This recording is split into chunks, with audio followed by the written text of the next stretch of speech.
The link between that stage of life and cholesterol levels is being highlighted. So here to unpack is CEO at Clinical Pathology, Dr. Michael Page from Perth, and nutritionist and exercise scientist Amelia Phillips here in the studio. Morning. Good morning to both of you. But Michael, I'll start with you. A large number of Aussies have high cholesterol already. So if you know this is you, what should you be looking out for during menopause? Sure, look, that's true. Millions of Australians have cholesterol that's not at ideal levels, and one of the things that we see is cholesterol going up with age as we get older. Unfortunately, like so many things, some things go up, some things go down, but it's always in the wrong direction.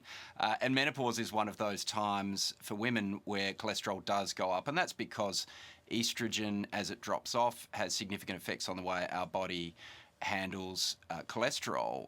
Now, why do we worry about that? Well, of course, cholesterol is a key component of the formation of atherosclerosis, which is that plaque that forms in the walls of our arteries, in the heart, supplying blood to other organs, including the brain. And so, of course, is a key component of risk for heart disease as we get older. So it's important for people to understand their cholesterol levels, and certainly around menopause is a good time to ensure that you've had it checked. So, Emil, do you work with a lot of women who've had healthy cholesterol levels for most of their life, and then as they've reached perimenopause, things are shifting? Yes. How do you describe the link? Yeah, it's something that I see so often, and it often blindsides women because they've had no issues with their cholesterol, or maybe they've been managing it well. But really, when you're in that 45 to 55-year-old age bracket as a woman, you want to test and track regularly. And the main reasons behind this, Dr. Michael mentioned estrogen, so we lose that protective element of estrogen, but also our blood sugar control becomes harder as we age. We get this concept called insulin resistance. And so when we've got more circulating blood glucose, our triglyceride levels go up, and then that has a knock-on effect to LDL cholesterol, which is the not so nice cholesterol. And then the third element is our body composition changes. So we see body fat distributed more around the middle, which is pro-inflammatory, drives up cholesterol.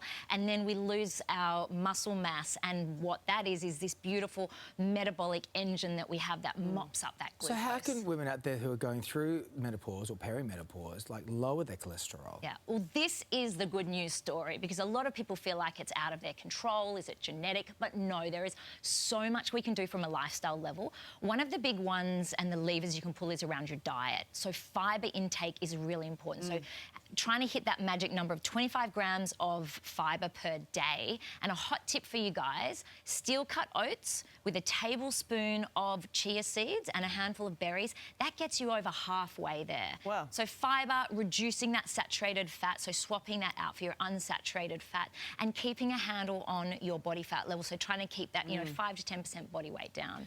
Michael, GLP-1s like Ozempic are being prescribed for weight loss for a lot of perimenopausal and menopausal women.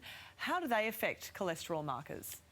Yeah, it's a great question. I mean, GLP-1 analogues or agonists like Ozempic and Mounjaro, Wegovy and so forth are very popular now for weight loss, for the treatment of diabetes and in other conditions. They have a whole lot of health benefits, and one of them is that they certainly improve that insulin resistance that Amelia was just talking about. They do lower cholesterol somewhat, but of course for someone with high cholesterol and a reason to go on medication specifically for high cholesterol like a statin, they won't usually do quite enough to reduce cholesterol to ideal levels, but they certainly have some significant health benefits otherwise. So if people merely don't want to take the medication for their cholesterol, can they use supplements? Yeah, so in addition to the lifestyle levers that I just spoke about, there are 3 key supplements that can make a really big difference. So the first one is called plant sterols, and if anyone doesn't understand what that is, they can DM me on Instagram. I can explain what it is. But plant sterols they reduce your triglycerides around that 6 to 12%.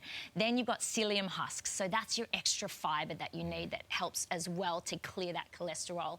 And then the third one is your omega-3 fatty acids, which really helps drive up those healthy fats in your body. Those 3 supplements can reduce your cholesterol levels quite significantly. We just know more and more about all this stuff, don't we, these days? It's fascinating. Thank you, Amelia, and thank you so much, Dr. Michael. We really Thanks, Michael. appreciate your time this morning.